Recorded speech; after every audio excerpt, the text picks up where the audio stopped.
when Rabbi Edwards contacted myself, and I presume Reb Gary and Rabbi Yaakov as well. No, I didn't get asked. Okay, he just you bolded into this. He got told not to come, and and they got you ill as well, and you still came. You still didn't need to miss it. Tried that excuse. Still, Didn't work. yeah. The idea was finding God. We thought the first was like, surely everyone knows the Mefurish Uncle Moshe. He's here, he's there, he's ever up, down, left, right, all around. We should all know this already. So it's a little bit kind of why we're all coming to this session. The idea of finding God. Just a kind of another good Rabbi Shoshan's good friend of mine from Eretz Yisrael. He's a big sports fan, so he'll like this. There was a great footballer called Glenn Hoddle.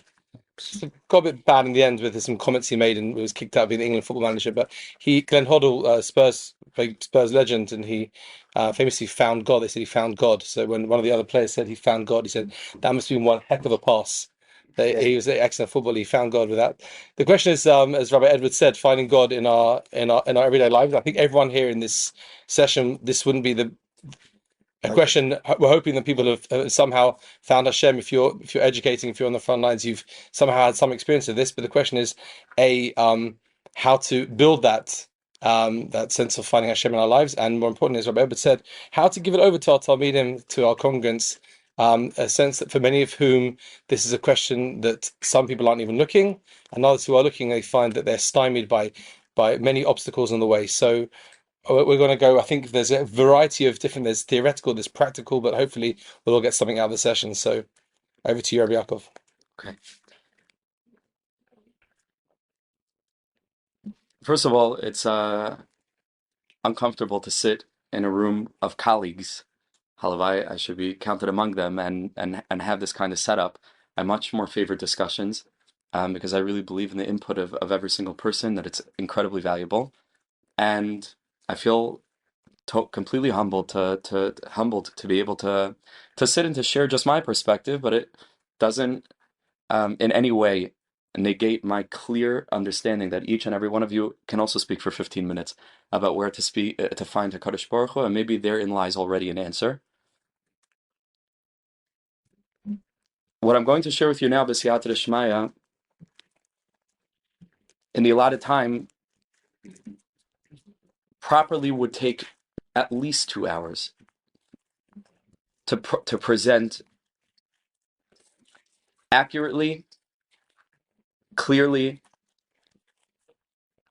systematically, because it's new. It was new for me. I think it will be new for some of us.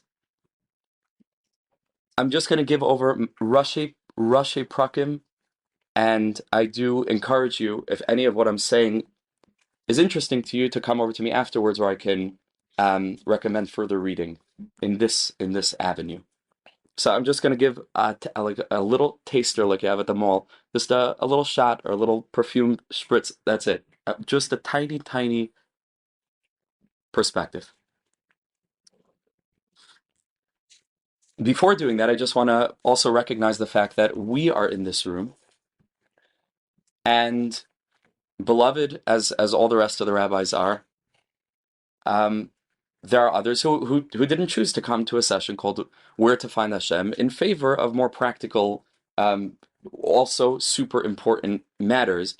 And it's not better or worse, but I think it is reflective of a certain kind of neshama, because I can guarantee you, not because I'm speculating, but because I overheard a conversation where there is a certain sense that a session entitled Where to Find Hashem is up there in the clouds, and it's, I'm saying like, well, where to find Hashem, and people are already making jokes about it. It's painful, right? Because from a certain standpoint, isn't this the essence of, even before you can start to talk about how to gradiently bring people into the halachic, like the session we had this morning, I mean, like, what's it all for? What is it all for? And I think that we ought to be very proud that we're mevakshe Hashem. Yismach lev mevakshe Hashem. It's a big deal. Not that others aren't, but that there is a degree to which this is something that interests us, that draws us, that speaks to us. A big thing. A big, big thing. It's a big thing. Somebody once came to Rabbi Yaakov Kamenetsky and told him that he feels choked by Yiddishkeit. Completely choked. One of the questions this morning also was about a person, not it was a Tinik Shenishba because he never heard of anything, but he grew up in the system, and there's also a tzad tinuk shenishbav, a person who, even after having gone through the entire system, is not keeping Shabbos. That means that, okay, he knows the halacha, right? But it means that something fundamental must be missing for a person who feels no emotional connection to anything and hasn't managed to figure out, like, what is this for? Such a person came to Rabbi Yaakov Kamenetsky, says, Yiddishkeit chokes me. Rabbi Yaakov Kamenetsky said, and again, I'm now going to speak rapid fire, very, very quick. I could speak very slow and also very quick. I'm mamish because I want to try to get this out in a short period of time. With Hashem's help. Rabbi Yaakov told him, he said, when a kid turns 3 and he has his upshare, so we give him a pair of tzitzis, a tiny pair of tzitzis for a tiny body. But the kid goes ahead and he grows from 3 to 4 and 4 to 5 and 5 to 11 and 11 to 20. You have to upgrade the pair of tzitzis, because if he's still wearing his upshare and tzitzis, it's going to choke him, right? Because it's not the right size. So Rabbi Yaakov told him, he said, so much of the reason that people feel choked, constricted, limited, hurt by Yiddishkeit in a variety of different ways is simply because as they grew up, their conceptions of basic concepts in Yiddishkeit did not grow with them. And sometimes it's not the failure of the education system, but because the educators are themselves products of the education system, they might not either have a really mature conception of God to give over b'chlal. So they stick with what they're comfortable teaching in the lane of education that did progress, which for most of education, I'm running out of all my time here, but for most of education is in the realm of halacha or Talmudic studies, at least for the men. And they don't feel comfortable speaking in sophisticated ways about basic concepts of spirituality, which should sit at the core of everything else that we're doing, which is intended to anchor us in the reality of day-to-day living in such a way where we can live awake to the real reality that is beyond the surface, which we call the soul of the world, based on the Gemara Brachas Daf Hey Amud Aleph, the neshama of existence, which is Hashem. So this is really crucial, that as we grow up, our perception of what God is progresses, not the same Hashem that we had in 4th grade.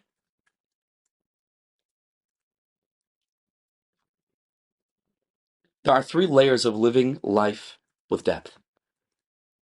All are good, but they are progressively deep. They are progressively mature. Level 1, the world was created. Deepest thing in the world. To a person who hasn't been living in that mindset, just the simple understanding that there is a creator to all of this, life-changing. Level 1, God is the creator. We refer to him as the Boreh. He is the creator, and we live within his creation. Absolutely mind-boggling and earth-shattering. That's level 1. Level 2, on a more specific level. A person lives life, really 4 levels. Level 2, a person lives life. Let's start more basic.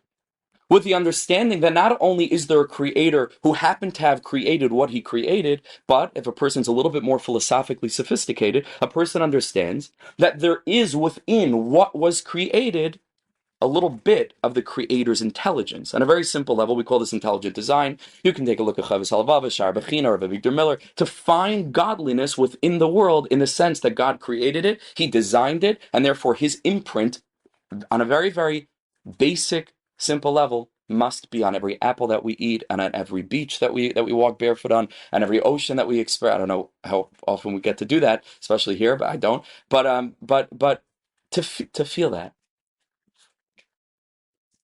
a more sophisticated level is to begin to become familiar with spiritual concepts in such a way that we can see nature as reflecting those broader concepts.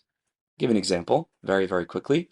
An example, very, very simply, which Chazal use, is that if there's a creator of the world that didn't just create the world and then we're in it, so that we should just be aware that, okay, this world is created and there must be some layer of meaning, but if there's a direct link between the creator and his creation in such a way that he would like us to become acquainted with him, so then we start to think about Hashem. And we start to understand, well, what do we know about Hashem? Look at Psukim. HaKadosh Baruch Hu acts with might. HaKadosh Baruch Hu must be incredibly powerful, much more powerful than me, much more powerful than any of us, because HaKadosh Baruch Hu created something that we couldn't even begin to fathom entering into the conversation about doing in any way, shape, or form. Is completely beyond the most talented group of people. throughout history, handpicked the Einsteins in every generation. It doesn't come close. So Hashem must be incredibly powerful. For most human beings, again, I'm mamish giving just a tiny rush perek. For regular human, not regular, but for the majority of human beings, the right hand is the more powerful of the two hands. Yad Keha Chazal Darshan, for that reason, is a reference to the left hand, the Yadcha, right? That we put tefillin on the left hand because it's generally the weaker hand, not always. I have a lefty for a son. We accept him. It's total, we're a non-judgmental family at all. But he's left-handed. But most people are right-handed, and there's a certain strength to that. So symbolically, when we look at a person's right hand, we say, wow. Again, if he's a deeper person, it says this is reflective of the might of Hashem. And we can quote a pasuk, Yimincha Hashem nadari ba'koyach, right? Yimincha Hashem tiratz oyev, which has so many deep spiritual concepts in and of itself. If we start to dig even deeper, maybe this is level 5, I guess, if we're keeping track, and I want to get to level 6, and that's the point. Level 5. The right hand might be associated with the midah of chesed. Kindness. How do we give? We give with our right hand, with the rechte hand. Even halachically, right? We're supposed to do the right over the left, so we put on our right shoe and then our left shoe, and then we tie the left, and so on. We're always favoring the right hand. So then we can go deeper into the pasuk. Yimincha Hashem, which is the midah of chesed, tiratz oyev, destroys the enemy. Right hand destroying the enemy. There's a Kedusha Levi about it. We slowly start to peel off layers. But here's the deepest thing in the world, and here's the main distinction I want to give over to you. And it's a huge, huge concept, and it absolutely revolutionized my emunah. I was privileged enough to grow up from, and I went to all the regular from yeshivas. I would be exaggerating. I would be exaggerating in the opposite way than you'd expect if I tell you that the before and after of my emunah was day and night. It would be an understatement of the century. Yom v'layla would be an exaggeration in the understatement of how my conception of Hashem shifted when I began to discover the realm of Pnimius HaTorah. Chasidus, Nefesh HaChaim, all 4 shiurim, not just the 4th, which is learned in yeshivas, which is just about Limud HaTorah, which produces an entire society that believes that there's nothing else in Yiddishkeit than the study of Talmud. There are 3 other shiurim. Anything from Rav Hutner, Rav Dessler, and so on, across the board. But really, really digging deep into the deeper roots of Pnimius, which is Kabbalah. There's no way around it. To begin to enter into that realm, which the Leshem quotes, the Rabbi Yisrael Salanter says that after 1840, again, all this is, I can go into length at this, as you might have imagined, but I'm just going to keep it just brief. After 1840, there's no gedder anymore of being 40 years old to need to open those gates. Rabbi Yisrael Salanter said this, not me. Quoted by the Leshem, and I'm happy to show it to you inside. Anybody that feels drawn to deeper layers of emunah is permitted in a careful, guided way to begin to taste of the sweetness of the system of the spheros. Again, it might be a little bit removed from some of us, but that doesn't mean that we write it off and say it's beyond me. It's not beyond you, it's a science. It's the science of spirituality. It's the heart and soul of our tradition that the Ramak writes in Pardes Rimainim that if a person knows about the spheres and doesn't believe in them, is a kaifer for sure. If a person doesn't know about the spheres and he just doesn't know, so what can you do? But the Ramak closes, I can show you this inside. He says if a person does not choose to engage in this area of Torah, and all kinds of practical questions going. How do I split up my time? Etc. I'm not getting into any of this now. He says, whether or not he's a kaifer, he has a whole parak about this. But he says one thing we can say for sure, he has never tasted the sweetness and lo yira ma'iris miyamav. Such a person, kanokala tarakula, if he's missing that chelek, it's the hein gufe halachas, and the neshama of Torah is eluding such a person. Absolutely crucial to be able to start. And again, I'm happy to help to guide anybody who's interested and give shiurim and learn with people, whoever would like. And I'm just can channel what my awakening was. Here's the final level. You ready for this? In 2 minutes. Siyata d'shmaya.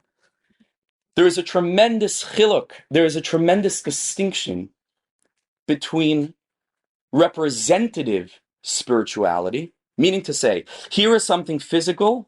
We were using the example of the right hand, and it reflects a spiritual reality or a spiritual concept, which are ultimately divorced, but we're able to draw a link between the two by reflecting on it, and looking deep within it, and saying that it's not simply that the right hand may reflect on a very mature, sophisticated level of contemplation, may reflect a spiritual concept. Listen carefully, because this is super important. It's that the only reason there is a right hand is because in the shirish, in the root, in the code of reality, which is ultimately rooted in the Kiviyachal himself, in the Ein Sof, as we refer to him in Kabbalah, not God or Hashem, beyond that, the infinite, which doesn't have the institutional implications that comes along with so much baggage when you say God or Hashem. Ein Sof, infinite mystery. Something that's a complete different conception of God. If it didn't exist in the code, it wouldn't flicker into our reality. You see the difference? In that sense, it isn't that these two things are ultimately disconnected and one can remind me of some, spiritual concept that may ultimately lead back to God. But it's that having a right hand is quite literally a gilui elokus in and of itself. In and of itself. It is an emanative, because we use the word emanation, right? To emanate is different than to create, because HaKadosh Baruch Hu suffused himself. That's the system of Kabbalah. It's called the Seder Shtalshalos, the chain of emanation. Hashem slowly but surely further clothed himself in layer after layer after layer after layer until we come down to the physical world. And if a person merits to study the system, which I'm still very much in the early stages of a process of, but many young people like me have woken up to this and are courageous enough to begin dipping their toes into a heretofore unexplored realm that changes everything. Isn't it stark? I should have silenced that before I said the timer's 1 more minute to close. 1 minute.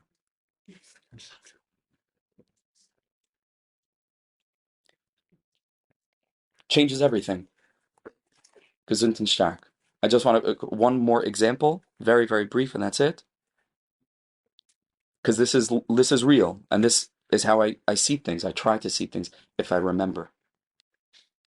Everybody knows 4 stages of creation: inanimate, plant life, animal, and human. Domim, Sameach, Chaim, Medaber.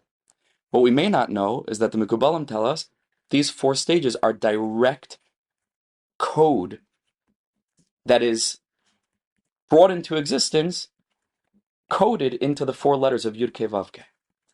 It means that the final Hey produces earth, the Vav produces plants, the first Hey produces animals, and the Yud produces humans.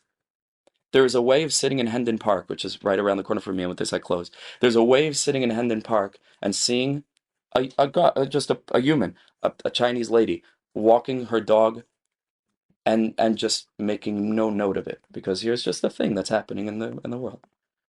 I want to tell each and every one of you, and this is not a high madrega because I do it, and it's not a high madrega. It's just a plugged-in madrega.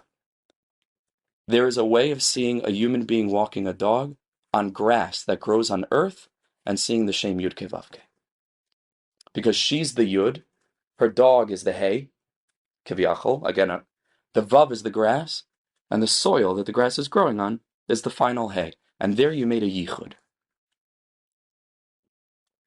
And in my tiny, humble opinion, this is one of the many, many, many, many ways to find Hashem.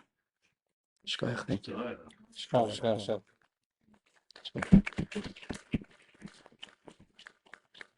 I could listen to him though. Okay, I'm gonna share something which is a little bit more. We discussed when we were preparing this. I mean, the vast amounts of preparation that we did. We discussed kind of becoming more practical as we're doing it. So I'm going to take it a little stage further. So there's a very interesting chazal. There's a Rabbi Moshe Shmuel Shapira. He was one of the Gedolei Rosh Yeshiva when I was in Eretz Yisrael 15, 18 years ago. And I know someone, a Rav, who asked him, what did you think about Revolba? Revolba was the mashgiach of Ber Yaakov, which was Rosh Shmuel's Yeshiva. So he asked him, what did you think of him? And this guy was quite a cheeky guy who was asking Moshe Shmuel, so he was going to try and push him for a bit of, like, come on, a little bit, say something. What do you think of him? What do you think of the mashgiach? And he said, Chad Bedar ba'aptait shel Agada. He said Rav Wolbe was a unique and singular individual in how to understand philosophical, spiritual Gemaras. So I'm going to give one example, which is very powerful to me, which was very important to me, and I'll tell you why it was important to me in a second. And Gemara says that Klal Yisrael are fantastic because afilu reikonin shebahen melein mitzvahs karimon. Klal Yisrael are amazing because even the sinners, empty ones, are full of mitzvahs like a pomegranate. Now, Rav Wolbe notices something which only he does. We see it as poetic. I feel the empty ones are full of mitzvahs. That is like a play on words. He said, no, it actually says something. Take it seriously. Though it's not rhetoric. It's not poetry. It says something. It means a very, very important thing, which is very important to me. I'll tell you why in a second. That you can be male mitzvahs, full of mitzvahs. Full means full. Means I can't squeeze any more in there, really. It's full. And you can still be rake. It can still be empty, which is a really important, because I'll tell you why it's important, because I and it's related to what Rabbi Yaakov was saying just now. I remember, I went after yeshiva, I went to university, I still learned stark in university, I then went to yeshiva, I got married, went to Kollel, I was learning in Kollel for many years, and I was being matzliach in my learning, and then I picked up my Kiddush cut one Friday night, and I thought to myself, as I was saying Kiddush, which is difficult to do. You're kind of like multitasking at that point, yeah? Because I'm saying Kiddush with open kavana, basically, and thinking to myself at the same time, when does the mystical experience that Rabbi Tatz was talking about, when does that start? I've been in Eretz Yisrael for many years already. When does this start? When I get that mystical experience? I haven't got it yet. So I feel that I felt at that point, I want the mystical experience. I went to Rabbi Brazil. He said, "You're not getting it. Sorry, pal. You're not getting that." I mean, Rabbi Yaakov, hopefully we'll be able to connect to him and take us there. But he said, "But let's build it stage by stage. Let's build what we're doing stage by stage, and let's see where we get to." So, I want to explain what I think an avenue to be mamala ourselves with mitzvahs can be, with Torah, with mitzvahs, and it's built off a moshel, which Rav Sochatovich. Right, it was a big mashpia in Eretz Yisrael. He gave a mashal that I once heard, which was very, very powerful, which is that we all know the experience. Everyone in this room knows the experience, and all of the people that we're affecting know the experience. Where you are on a phone call, and it's a very, very deep phone call. I mean deep in terms of your nagias are involved. You're like emotionally involved, intellectually involved. It's taking every part of your personality, and you're on the phone call, and then you get in the car to drive home. Yeah. Now, in my case, I would drive to the wrong place, right? As has happened many times before, right? But you get home and you're wondering, you're on the phone and you're wondering to yourself, hold on a second, how did I get here? And what's more important is who drove the car, because you didn't drive the car because you were on the phone. I don't mean practically you couldn't because you were. I mean emotionally, the essence of your personality was involved in the phone call. It wasn't involved, your consciousness wasn't involved in driving the car. So who drove the car? And the answer to that question is a very, very easy answer. The robot. The robot drove the car. And that is something that we're all aware of, that we know that there's two parts of the personality. There's one part of the personality, which is the robot, and there's one part, which is you. And you and the robot are not the same thing. And your robot, if you can ask who drove the car, because clearly the robot, and the robot, I'm saying the most complicated computers nowadays can barely drive cars, right? I mean, we're getting to there now, but my robot can mamish drive a car, it can cut people up, it can be rude to people, it can jump lights, it can do whatever it needs to do. It does all of the things that a human being needs to do purely as a robot. But if that's true, then you can ask that about everything you're doing in life. Who put the kids to bed? So robots put the kids to bed like this. They look at little robots in this position, and my robot says, I need to get mini robot from this position into this position as fast as possible, and it has various techniques that it uses, and it applies all the techniques in there, and it's not you that put your kid to bed, the robots put the kid to bed. Now, if you can ask it about who put the kids to bed, you can obviously ask it about who gave your wife flowers, and you can also ask it about who davened. And that was like, oh no, who davened? I know, Baruch Hashem, I don't know most of davening off my heart. And I say that, why is that good? Because I know when I get to Ashrei, I can get on with life. Meaning, I go through Pesukei Zimran, at least at that point, I have to look in the Siddur and read, right? So at least at that point. But when I get to Asher, I'm like, oh, brilliant, right? Okay, go, safe file, go. You start, and I can start, because you might have done all of the robot, as soon as you can switch on the robot. Now, why is that important? Because I believe personally that you can do all of the external elements of davening, all the external elements of putting your kids to bed, all the external elements of everything that you do in life. And if you don't do them, your robot does them, then you never, ever connect. The minute it's you that's davening, then you will connect. And in terms of passing this over to Talmidim, I've my own personal experience of this is all of a sudden, when it's you davening, you know it's you davening, because there's a couple of experiences that will happen. Number one, you will realize you don't know what all the words of davening mean.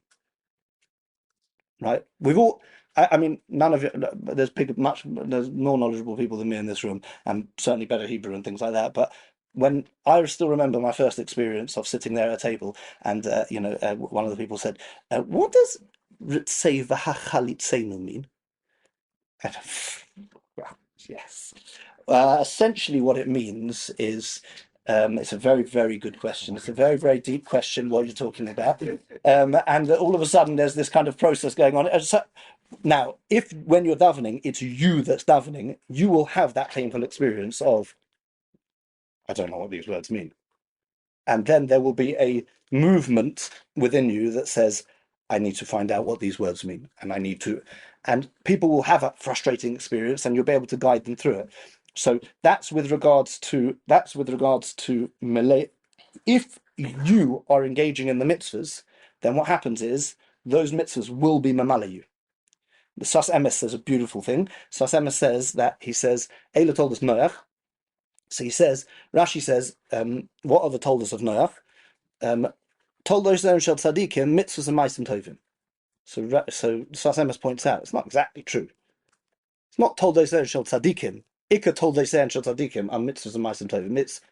Ika told us mitzvahs and ma'asim tovim. Meaning the legacy of a person is what he does and the mitzvahs he does. So he says no. You only have a tolda being your mitzvahs and ma'asim tovim if you did the mitzvah. The robot didn't do the mitzvah.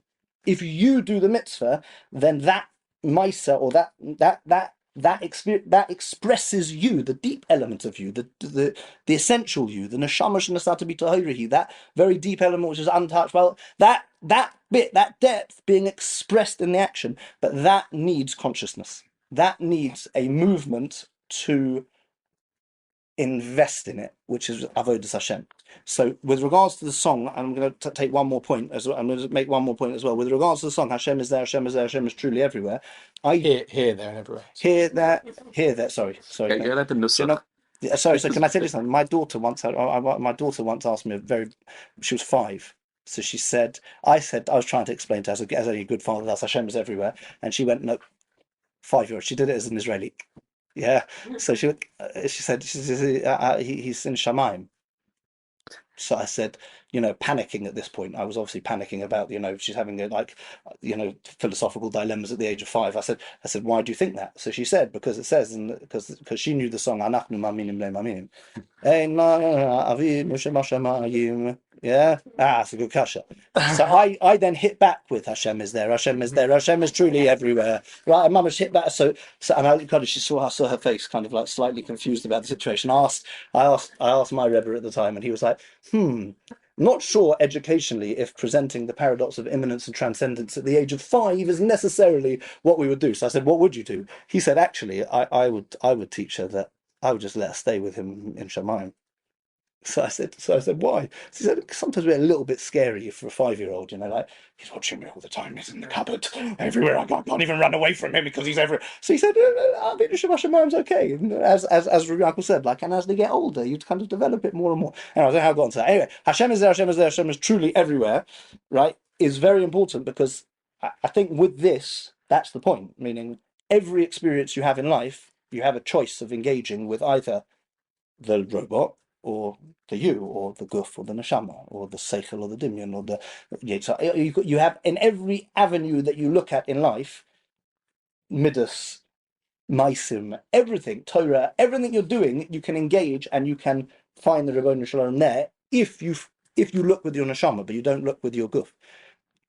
So that's a real avoda. I think it's really challenging. And I want to say one more thing before I finish, which is that in my experience, and this is after hearing Yaakov, actually, I want to speak to him afterwards. So, because but in my experience, kind of in Vadin, we worked at this very slowly, and I feel very strongly that a person has to recognize where they are.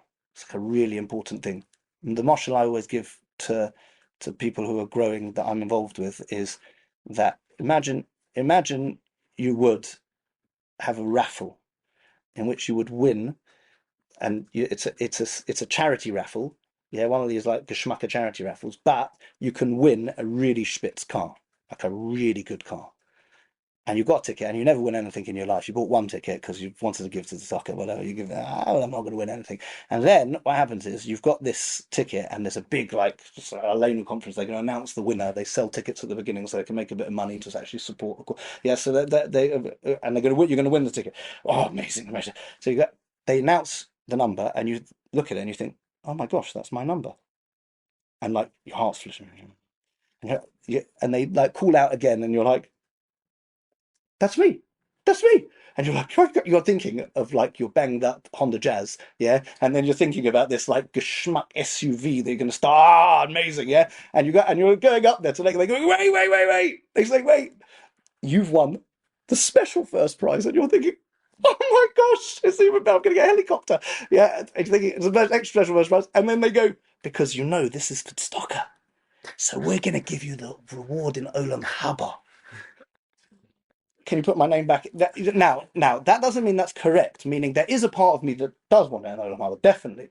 But my general consciousness is I'd rather have a motorbike than Olam Haba, right? So that's where I am. Now, that's not where I'm supposed to be. And there's a part of me that is not there, for sure. But that's where I am. So I have to realize that, and I have to work from there. So just to summarize, the two yesodis are basically the two yesodis that I feel in terms of finding the Ruach Shalom are in personal everyday experience. Is it you or the robot? Meaning, are you engaging with that neshama or are you not? And two is realizing that it's true that that's part of me and that's really ultimately who I aspire to be and who I am. But there's another part of me too, and don't ignore that, because that lower part will spread all types of tentacles over your mind, where you'll start thinking that actually you're finding Hashem when you're not finding Hashem, and that will start, and that's a very, really, really dangerous thing. So you've got these two elements, and I think in terms of just a tool to give over to Talmidim, not that I really have any, but to give over to Talmidim is that I think it's very important that people learn how to find that point inside themselves, and I think from my experience, most people can, meaning even to speaking to a from Olam, everyone recognizes a place, a point where they've connected and they daven, or they've a point where they connected. If you're talking to a much more secular Olam, then when they had their first child, and there's a moment where they're just connected to meaning. And an example that I give is if you're coming home from work and it's raining and it's pouring and you're in a bad mood and you're hungry and you get to your door and you open your door and you walk in your door and everything's going crazy and someone winds you up, you get annoyed.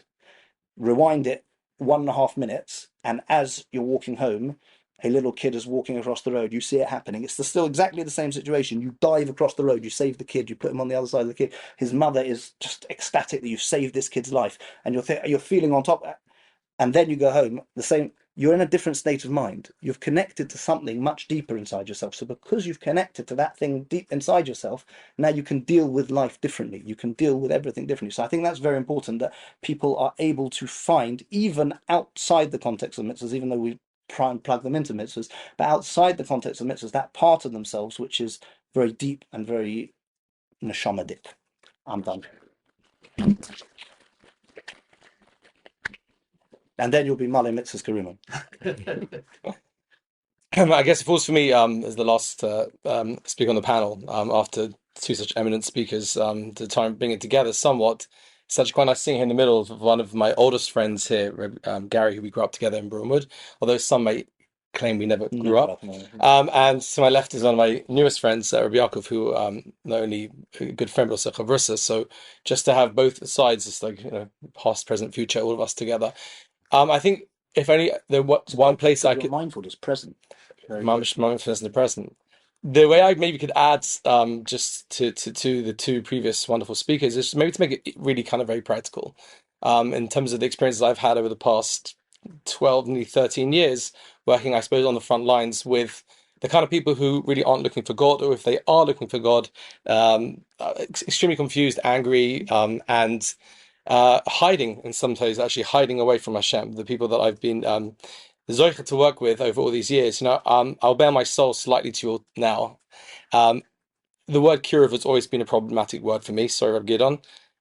We've spoken about it a little bit here and there, but the idea of kiruv being, no, I didn't mean to pick on you because you also believe the same thing. I know we've spoken about it many times. Talking about getting gold. The kiruv of element of I'm here and I'm going to get you and I'm going to bring you closer to where I'm at because you're so far away and I'm so close. I've always struggled with this notion of kiruv. And I just recently came up with a different thought, and I'll share it with you now. It's hot off the press. You can throw things at me, Reb Sander, if you want.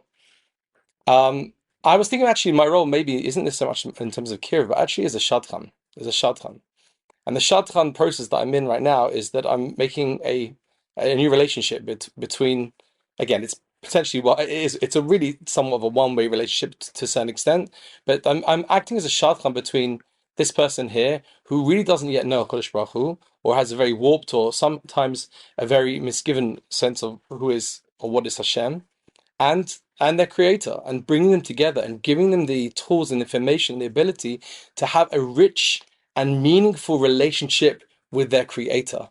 That's my role. I'm a shadchan. I've got to think about actually presenting and showing how in my own life, as the previous speakers have said, how I live it in my own life, how I live it myself, how I choose in everything I do in my life to try and bring myself closer to Hashem. I'm going to try and do that with the people. And I was thinking a lot about this session, about how to present and what to say. And I was looking over some previous letters people have written to me, some of my old Talmidim and Talmidot.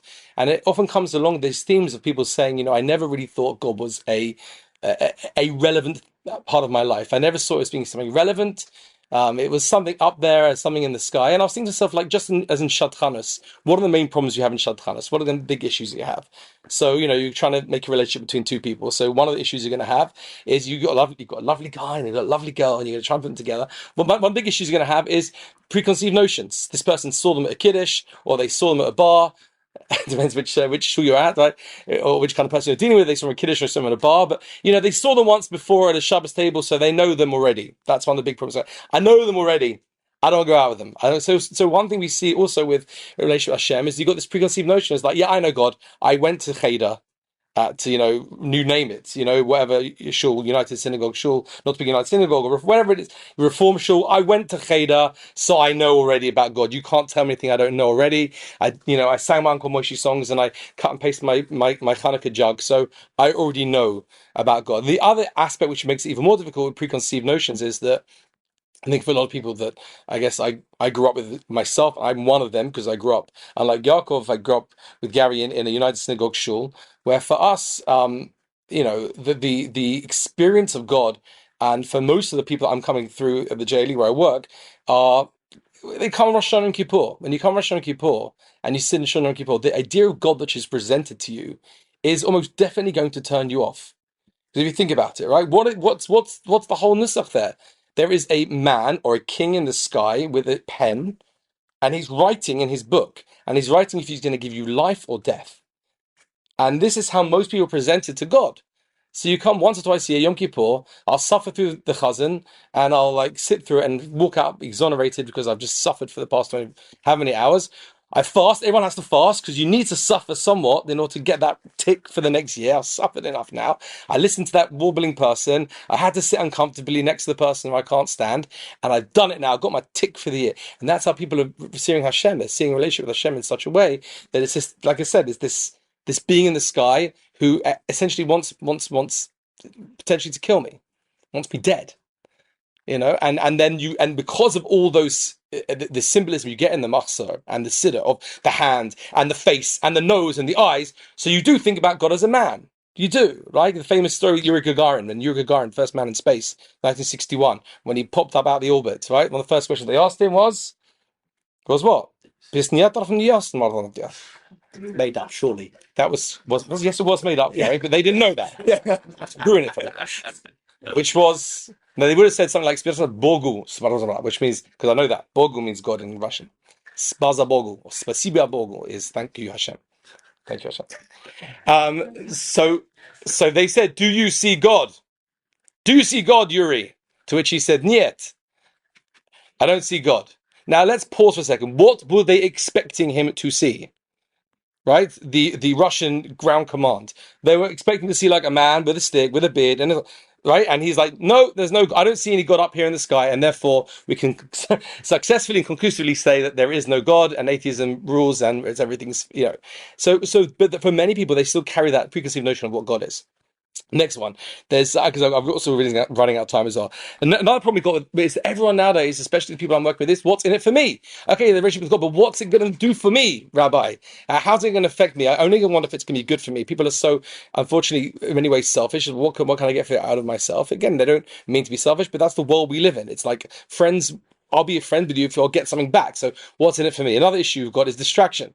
And people are distracted to death, and they've got so many things that are in the way. Like they may want to have a deeper spiritual connection, but these things are even in the room right now. But it's killing us. These things because we can't stay off the phones for 2 seconds. Another issue we've got is instant. Everything needs to be fast. So so the story I like to tell. I started something in the JD called Soul Fitness. This was already 6-7 years ago. Soul Fitness has evolved, and I love teaching it. Soul Fitness is a series of classes.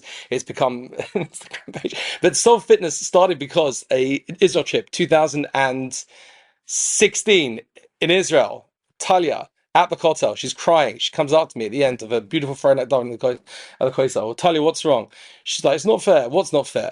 Like there was a lady in front of me, one of the religious ones, with the whole 3 head coverings and all that kind of stuff. And she was she was there, and she was crying her eyes out. She was bawling her eyes out at the wall. And I said, okay, and what's wrong with that? She goes, and I couldn't feel anything. I couldn't feel anything. Why is it she gets to have a relationship with God and I don't? Why is it she gets to stand there and her eyes start to water? And I was trying my hardest. I was trying to cry, but nothing came out. Why is it that she gets to cry and I don't get to cry? So I said, Tyler, it's a good question. We walked up together from the coast up to where we're eating, probably Sephardi Center or something. And then I just turned, I said, Tyler, can I ask you, how much time have you given in your life to developing some sort of relationship with the Creator, to looking for your Creator, to find how much time have you given to that? Have you given any time, in your life? No judgment here, no judgment, but how much time do you give in your life to this, to wanting that? Awkward silence followed by, I don't. I went to Aleinu College a couple of years ago to run a soul fitness session there. We talk about what's more important, your body or your soul, right? It's five or six kids in the room. Yeah, 6 formers, clever people. What's more important? What do you give primary self? Your good for neshama. You won't be surprised to know that they all said that they're neshama, right? Because they're good kids, and good Yiddish kinderlich, and they said the neshama is primary self of their guf. Great. I said each one of them, how much time do you give in your life to nourishing and developing that relationship you have with your neshama? How much time do you give in your week to that? And you won't be surprised to know they all said a big fat 0. They don't give any time to that because it's just, I want instant. If you can give me instant spirituality, instant connection, I want it right now. And so this is in this shadchan role that I'm like, these are some of the big issues that I've got. It follows the pattern within shadchanas, and also with when I'm dealing with the people that I come up to that want to have a close relationship with Hashem, but they want it instant, they want it now. It has to kind of have a revolution in the way of thinking. And also the problem we have with just rote, the things I'm used to, what I grew up with, etc., etc. So I think that just bearing in mind like how much time I got, I just want to just touch on 2 things. And one very practical thing as well. So the first one, we'll call it outside in. This one's called inside out. Outside in and inside out. This is the way that I guess I've approached it, and I'm happy to share this with you. Outside in is the idea of just teaching people the idea of stopping and just noticing from the outside and seeing and noticing Hashem. So I was in Elstree in Bromwich Shul, where I grew up in. I was there as a rabbi 3 years ago. So I spoke on Rosh Yom Kippur, and I was speaking at some point. I actually stopped the davening at one point and clopped on the bimah because I could see there was just like, it was just No, this is not no offense to any of the rabbis that run the shul. It's nothing to do with rabbis. It's not. It's just the reality. So Rosh Hashanah Kippur davening, the people go there once or twice a year, and they're all just bored. So you just come to them, and I just got up and I said to them, everyone turn to the person next to you right now. I say, what's the most amazing thing you've seen today? What's the most amazing thing you've seen today? Go. You got 1 minute. And you hear, oh, who's this weird rabbi? You know, I want to. Can we just get on with it? I want to go for. I'm going for lunch. You know, and like if I relax. Right? So, what's the most amazing thing you've seen today? Right? And then it's fun because they like getting. And then this one goes, my wife, and she laughs. See there, John? All right, yeah, like have a little laugh together because it's somebody's wife, and like no, so again, what's the most amazing thing you've seen today? And they're stopping and thinking for a second. So, all of you right now in the room right now, all of you, what's the most amazing thing you've seen so far today? Think about it for a second. Right? It's going to be hard a little bit. First, you have to think, have I seen anything amazing? Then you stop and you think, hold on a second. This world is full of amazement. I was just looking as this just before this. I was like, is it real? Is it fake? Because obviously some shows outside the fake. Southampton, it's going to be real. Come on, let's Baruch Hashem, yesh po makom shecholim, shashka'a, yicholim. This is a real plant. I was just thinking, like, just look, you notice the photosynthesis, the way that the chlorophyll in the leaf just fills it. That makes the sunlight, traps the sunlight, builds it. The water comes through the roots.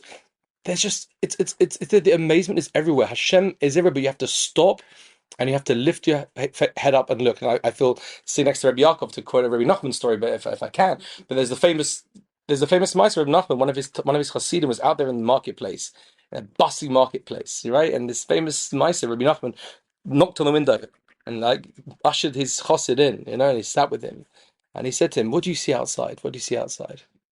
He said, Rabbi, I'm busy. I've got so much to do. What are you talking about? It's a busy day. It's market day. He goes, what do you see? He says, okay, Rabbi, I see just people bustling. There's horses, there's cattle, there's vendors, there's fruits, there's vegetables, there's noise, there's hay, there's people shouting and cursing.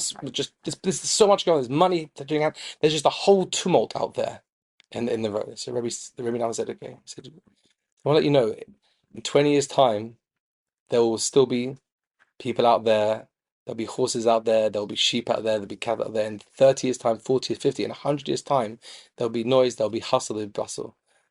So he said, did you look up at the sky today? Have you looked up once at the sky today? And the chassid said, no. He said, just, not even one time to look up at the sky. Take a look up, to look up and just see and notice. I did an AA, I'm sorry, mea culpa, please don't judge me, but I did an AA driver's awareness course. It was quite unlucky because it was the day after a trip to Poland. I did a trip to Poland and the guy running it was a German. It didn't work out so well because, just come back from like a trip to Poland. This guy was like, you will drive properly on so it was, yeah, so it got a bit awkward for me. But one thing he told me, they said in this AA driver's awareness course was that they've started now having to paint the speed of how you should go on the road. They put it down the road. It used to be just is sometimes now on the signs that they now have to paint on the road. Why do they have to paint on the road? He said they notice people just heads down. Everyone's heads are down. Their heads are down. People with their heads down. People look up. They don't look up anymore. So one of the things I'd say from the things I've been teaching out there is really about like looking up, teaching people to look up from time to time. Take a look up, look around the world, look at what's going on, and with that I kind of throw in there this idea of the instant gratification. I'll throw out to them in a class. I'll say to them again. Well, I'll ask you now. How old was Avram Avinu when he found Hashem? When I was at school at Sinai primary school, right, they taught us that Avram was 3 when he found Hashem. Okay, and then you think it's okay, it was a 3-year-old smashing up idols. And okay, there is obviously that opinion. But then you look at the Rambam says there in Hilchos of the Avodah Zarah, says that he was 40. So what does that mean? So he said it was 3 when he began looking for Hashem, and he was 40 when he found Hashem. That means he spent 37 years of his life looking, investigating, questioning, asking, demanding, debating. 37 years, and I've got these kids in front of me like, I watched the Dawkins YouTube clip and pretty conclusive. So I say like, okay, but just give yourself time. Like, where is this element of like just taking a step back? That's the outside in element. Taking a step back and like looking and investigating and asking. There's the famous, if you ever, there's very good Mari Makom you can use in your classes. I heard it from Rav Amos Luban, a great Rav who I know a few people in the room also big fans of Amos, including you. I heard from him this great Mari Makom is the Rabbeinu Bachaya. If you look at Rabbeinu Bachaya, on the pasuk in Devarim, which we say in Aleinu, Vashevos Elovecha. Can I have 1 more minute? Sorry. 1 more minute. Okay, Vashevos Elovecha. We say Vashevos Elovecha. Ki Hashem Elokim al Haaretz v'tachas al Shemaim ma'al v'asnachas ein od. Got to say it fast. Yeah, that's the sad thing, isn't it? Vashevos Elovecha ki Hashem Elokim b'shamayim ma'al v'al Haaretz v'tachas ein od. So Hashem, right, this idea of Hashivoisa Elovecha, what does that mean? Hashivoisa, bring it back to your hearts, going back to your hearts. So the Rebbe Chai says that because it's a process. When we look at Hashem, it's a process of going again and building again and building again. And how I saw God when I was 3, and how I saw when I was 10, and how I saw when I was 20, and how I see when I'm 40. It's a constantly going back. Hashivoisa, go back again and seeing and looking and asking and demanding, like the Rambam says. And he brings there the famous mass of Eliyahu Hanavi on Har Chorev with the wind and the earthquake, and he said he was looking and waiting to see, and said it was the kol d'mamadaka. It was in the still thin sound. You've got to just get yourself to that place where you can look again and again and pick up those still thin sounds, the kol d'mamadaka around you, and pick up on it and build on that together. So that's the outside in. The inside out, just very quickly because I've got 1 more second. The inside out is just to teach people this idea to stop and to really inculcate that and live that. And one lovely trick, I picked this up from a sefer of Rav Chaim Friedlander Zatzal in sefer Rinas Chaim, which he's got on the Siddur. He says that on Hashem Sevasaiti Tachu Fi Yagid Ratzecha. So I told this. I get people come up to me from time to time saying, Rabbi, I still remember you telling this, and I still do it. So I'm giving it to you as well. I'm sure you've had it before. If you haven't, it's a really good exercise. Shemona Esra, you're in the middle of the day, or it's first thing in the morning, or you're tired at night. But when you take those 3 steps back, when you say those words, Hashem Safasai Tiftachu Fi Yagid Ratzecha, you stop them. And just really, just in those words, Hashem Safasai Tiftachu. If you're opening my lips, it's you opening my lips, not me. I can't even stand here. I can't even stand against the gravity if it wasn't you putting the energy inside me to stand here and to talk to you, or to give me the intellectual ability to even talk or be aware. It's you. So now I'm going to speak, I'm going to sing out praise, but it's all you. Hashem. It's such a great little exercise before every Shemona Esra. It's like a daily check-in. Just like I'm finding Hashem here, I'm connecting to Hashem, I'm building my connection with Hashem in this moment. So just a kind of summary, this Shadchan, like there's so many preconceived notions and instant gratifications and problems in this relationship with Hashem, but I really believe it's about marrying, it's about showing new perspectives, and this outside in, inside out perspective helps as well. So thank you very much. Thank you. Thank you very much. That was incredibly inspiring, uplifting. It was also very interesting to see 3 rabbis actually try to keep 15 minutes. Did it pretty well. It's a new world. It's a new world, really. Some more so than others. Also, an observation that I made, totally unrelated to the session, but related to you 3 wonderful rabbis, was that a lot of the presenters arrived today and they wanted to look their best, so they put a tie on. I was looking at 3 of you. I thought, what's the connection? Why are you We're doing real. this session? It's about the Tunisians. There you go. In case you didn't realize, Rabbi Edwards is a very observant Jew. Does anybody have any questions? Yeah, we got. Yeah. Can you expand on the inside out versus outside in? As in, I felt the outside in was that you're now looking out for Hashem, stopping things for words. The outside is just literally like just noticing, like this idea of the art of amazement. I have a class. It's called the art of amazement. That's what I call it, and it's a book by your friend Rabbi Seinfeld as well. It's a fantastic idea. Rabbi Jared? Yeah. Yeah, Rabbi. We're like, wow, I didn't even know that. That's my mum's a side job for him. Well, it is right. He wrote it last year. No, it's called Rabbi Alexander Seinfeld, who it's called a book called The Art of Amazement. It's a fantastic book, and I know you know him from where? From I heard him give that talk there with Megan about 22 years ago. okay, Jerry? no, Rabbi Alexander, okay, Rabbi Alexander Seinfeld. The inside out one though is when you inculcate that and you bring that inside of you and you stop and set things out. Okay, there's the bria out there, but then there's me. I'm the nivra. Mivsari echza elokah. Mivsari from me, within me. I'm a nivra. Hashem has created me, and so from within me now, I'll notice within me. Just like the fact, like I said, I can't talk right now. I can't relate to you. I can't do anything if it wasn't HaKadosh Baruch Hu.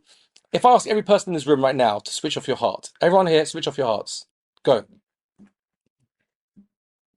We can't switch off our hearts. No one can do that. It'd be weird if we did that, right?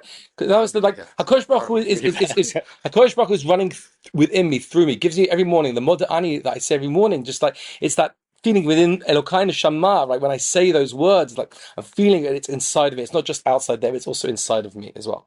Not really a fair question, because really Rabbi Cowan should have covered that in his 15 minutes. So He planted him, No, taking yeah, out the extension. stand That there. was a 5-minute extension. I feel like we're under attack here, though. Time. Very pleased You about told that us we were question, in. because I didn't think he had clarified Yeah, that. question very of well. it. Question of it. I ran out of time. Thank you very That's what I'm much. saying. So, one thing I've been thinking about, figuring out when I do my bat mitzvah classes, we talk about what's the movement of spirituality, and I was really struck by mothers saying, I've never felt inspired. What would you say are, I don't think that's true. I think people can have spiritual experiences. They probably just don't realize what they're having, necessarily experience it. What would you say are good ways to identify or describe what a spiritual feeling feels like, what an inspiring moment feels like? Can start with Rabbi Klein. Yeah, I think that's a good idea.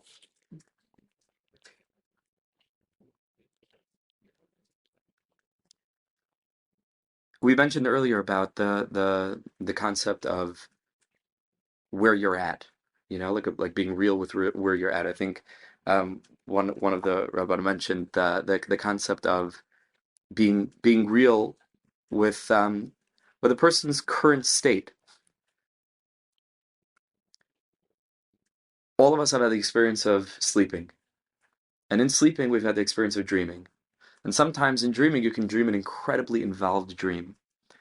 And then there's actually an Amar Melech about this, which is very fascinating. I'm not going to get into that, but there's an Amar Melech that says that sometimes the best way to wake someone up is just to whisper their name, their name in their ear. So I've had this experience where I sometimes have to go to sleep when I wake up to just rest from the dream. Some people dream a lot, some people don't. I dream a lot. And if someone says, Yaakov, in my ear, you're up. That's an intense experience. Rabbi Nachman, toward the end of his life, told 13 tales, and he prefaced telling these 13 tales, which is a whole study in and of themselves. Someone wrote a book on the first one. I'm going to get into that now. Somebody is, but he began by saying that some people tell stories to put people to sleep. He says, I tell stories to wake people up. Now, he wasn't speaking about slumbering people in a coma. He was speaking about the capacity to wake up from being awake. So using this dynamic that every single human being has experienced, the difference between sleeping and being awake, I would call a spiritual moment a taste of being more wakeful than you've been. And that has many, many different facets. And we've spoken about Avodas Hashem, we've spoken about relationships, we've spoken about experiencing nature, to be more awake, right? And that person, in their lived experience, will know what you mean. That's one way. Again, it's not the only. That is one way of saying. You've got One comment. No, I think yeah. Victor, do you want to say something? I mean, just very quickly. I mean, just on that point about the whole art of maze, I really strongly believe, especially I was in Remont school last year when I with Rabbi Klein, I went in, and I did this exercise with those kids. It was parents, the kids in Remont, and I said that thing like, "What's the most amazing thing you've seen today?" And the whole shtick where they go, I don't know. Then you ask them to think again, and then one of the women comes and like, that's the. You mean I could be spiritual when I think about that flower and that tree? And like, yeah, and again, I have to be, there's a quote that I once saw from Rabbi Abraham Joshua Heschel. He says to be spiritual is to be amazed. To be spiritually amazed. Now again, you don't need to go to Rabbi Heschel, you go, like, just look into Tehillim, right? Marabu Masech Hashem, Kulam Masisa, Marabu Masech Hashem. Like, I'm looking at your Masim and I'm amazed by it, and I'm linking it back to you. That's called spirituality. And when people hear that, they're like, oh, really? So that's that's called spiritual. That's what I found really. Yeah, take it back to Hashem each time. Because if someone was saying, like, when it's in the Alps, I felt really, in something, but they didn't think of that as a spiritual. Yeah, and so you show them it is, and you link it back to Hashem. And also then what I will do is turn it into a tefillah or to a bracha or something in that moment, like thank you Hashem for this, or some sort of tefillah you can. Sorry. Did you want to add that? No, okay, next question, Johnny. Noddy. Yeah, I'm a bit noddy. I wondered your thoughts, which I haven't seen used at all, really, maybe you have. The koach hatziyur, the power of visualization, which is not being something that is commonly used, considering that you live, number one, in a very visually bombarded world, but at the same time where probably the biggest thing that holds all of us back is self-image, and how that can be miraculous. So I just wondered how you see that fits, and can you see that being used, and how? Was that a particular question to somebody? whoever best takes it, whoever has the most experience To the in floor. that experience of that, or why not? Maybe it's dangerous. Beginning to Epicurus. That's pretty much. Anybody? I'm happy to jump in. The main Marda Shmaitza, as it were, within, from my tiny limited knowledge, all of Jewish history. I think universally, all of Jewish history, and somebody was writing a paper about where his shrushim were, but I think everybody would agree, or whoever knows, right, that the Marda Shmaitza of the sugya of Koach HaDimyan, in a spiritual way, is the Piasetzner Rebbe, the Chuvas HaTalmidim. It's one of his fundamental concepts. It's linked more deeply to Nevuah, which he saw Hasidus as beginning to give us a little bit of a taste of what Nevuah means, like they had yeshivas that taught people how to be prophets. As we get closer and closer to Mashiach, which cuts very deeply into the whole Hasidish approach, and by Hasidish I don't mean Streimels and Bekishes, but Hasidus, the approach to Mashiach, which is fundamentally different than the standard approach. I'm not getting into all this now, but the Piasetzner Rebbe brought Koach HaDimyan to the forefront of our capacity to utilize what he saw as the most spiritual of capacities, to imagine something that isn't here, that wasn't, that, to travel, so to speak, inwardly to a new place, as deepening and expanding our experience of that realm. He even says in one place, you spoke about Kfir before, which is wild that he goes this far, and I'm happy to point out the source. The Heilige Zisa Piasetzner was unbelievable tzaddik. Speak about him, it's hard to just say one tiny thing, but the Piasetzner Rebbe said that if it helps in your tefillah, you can even envision a throne. You can even envision, which is like, I mean, that's borderline. That's wild stuff, right? Can envision. I don't know if he says a king on a throne. Does he even go so far? He says if it helps, you deepen your experience of what you know intellectually. Hashem gave us the koach of dimyon to be utilized. I'll give you one other mashal, because this he goes at length. And I actually, COVID year, Pesach, when we were stuck, when we were blessed to be in Eretz Yisrael for Pesach, we were planning on being in America, and we were there alone. It was just us, and so I had the floor, because usually my dad, and it's the horrible thing for my wife to have to sit through my Pesach Seder and just hear me the whole time. But I figured, when else am I going to have a chance to do this? I opened up Achshar Savrechem, I believe, at Park Dalit, or hey, did we get to this point yet? I think we're getting there now. We're getting there. So as we're learning Achshar Savrechem together, well, we were, but we are. A preview could do that to you. So the Piasetzner Rebbe takes you through through Sipur Yetzias Mitzrayim in a I would even say almost like a midrashic, a pseudo midrashic way that isn't rooted in any medrash.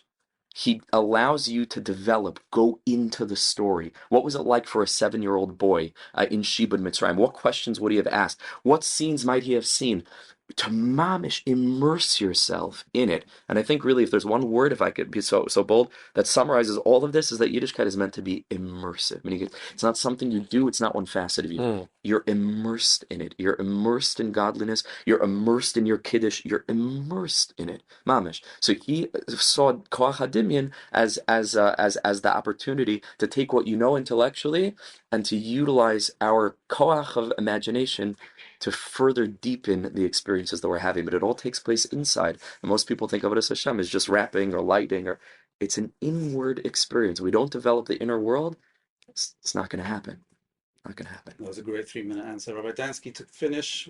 Question, in terms of many people who have difficulties with understanding about God and godliness, a common thread that I've often felt is that there's a lot of people who've had a lot of sadness in their lives, a lot of feelings of sadness or disappointments which they've gone through in their lives, which have led them to a state where they are not really able to accept God into their lives, or they're not really prepared to accept the opportunities which are out there. And I think it's a question of a perspective of kind of looking down rather than looking up, and not being able to look up. So how do you help people who are stuck within that kind of depressive framework? Because for me, those two things are interlinked. If you can look out of yourself, then you can say Maraba Masecha. But if you can't do that, you're so stuck in your stuff. So how do you move beyond that? How do you move beyond yourself? Who wants to deal with that in 1 minute? It's a therapy question, no? I think it was a therapy question, but I mean, Borderline. I think there's my short answer, if we only have 1 minute, is just first of all, it's the empathy and the understanding that, like, for some people, and as rabbis, we can appreciate just the famous question that the Berdichever says that when he goes off the Shema, he won't have 4 questions, have 4 million questions. There's so many questions we all have right now, but I think that this goes back to the whole instant answers. When I was on a Poland trip a couple of years ago, we did with Igor, one of Rabbi Shoshan's favorite Talmidim, Igor and his dad. And yeah, from Auschwitz, Igor and his dad, and we'd been to a mass grave that day, and we sat around the corner, and his dad, who's from Brazil, was like, how can this be? How can this be? I need to know now. How could God do this? And please tell me. And I just said, look, there's no. I know it's hard for me to say this to you. There's no Google, where was God in Holocaust? Question mark, enter, and I got the instant answer. This is just with time and with patience and with a I guess that sense that with all the given all the givens where I can see in my life, you can relate to people about small things that they can see, where they can see Hashem's hand, and talk to them about that. With at the same time holding that space and knowing that over time it takes time. Sometimes there's no instant answers, and you can be with them in the pain and feel that pain with them, whilst at the same time showing that it's a long journey. It's not something quick.